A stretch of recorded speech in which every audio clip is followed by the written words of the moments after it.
આ અમરેલી જિલ્લાના અમરેલી તાલુકાની ઝાડિયા ગામની પ્રાથમિક શાળા છે. સ્માર્ટ સ્કૂલ અને ડિજિટલ ક્લાસરૂમની ચર્ચાઓ તો ખૂબ થાય છે, પરંતુ અમરેલીના ઝાડિયાની આ શાળા એટલે ખરેખર સ્માર્ટ અને સંવેદનશીલ શાળા.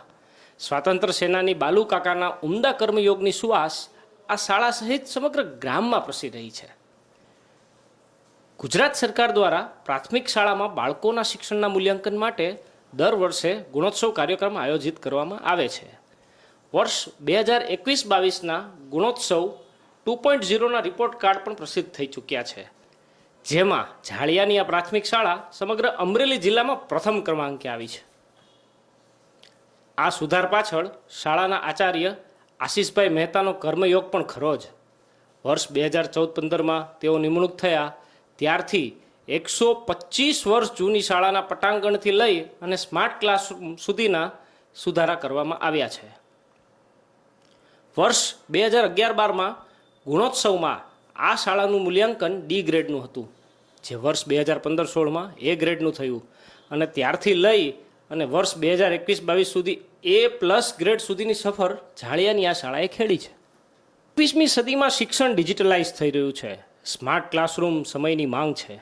જોકે સરકારી શાળા હોવા છતાં ઝાડિયા ગામને આ ડિજિટલ શિક્ષણ અને સ્માર્ટ ક્લાસરૂમનું સૌભાગ્ય પ્રાપ્ત થયું છે. ડિજિટલ ક્લાસરૂમની સાથે 3D થિયેટર પણ છે.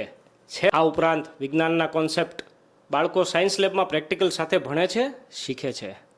આ તો થઈ શિક્ષણ અને સુવિધાની વાત. ઝાડિયા ગામની આ પ્રાથમિક શાળાને બીજી અન્ય ઘણી સવલતો મળી છે અને શાળાએ જાતે વિકસાવી છે. સરકારશ્રી અને લોકભાગીદારી દ્વારા જ આ સફળતાઓ શક્ય છે. આ શાળા પર્યાવરણના જતન માટે પણ ક્યાંય પાછી પડે એમ નથી. શાળાનું ગ્રીન કેમ્પસ જોતાં જ નંદનવન હોવાની લાગણી અનુભવાઈ જાય. એ તો સ્વાભાવિક છે. લીલાછમ વૃક્ષોથી બનેલું આ શૈક્ષણિક પરિસર બાળકોને પર્યાવરણના જતનની શીખ પણ આપે છે. શાળાના અન્ય સુધારની વાત કરવામાં આવે તો અહીં CCTV કેમેરા, બાયોમેટ્રિક હાજરી અને બાળકોના માનસિક વિકાસ માટે ચેસ અને કેરમ તેમજ શારીરિક વિકાસ માટે આઉટડોર ગેમ્સને પૂરતું પ્રાધાન્ય આપવામાં આવે છે.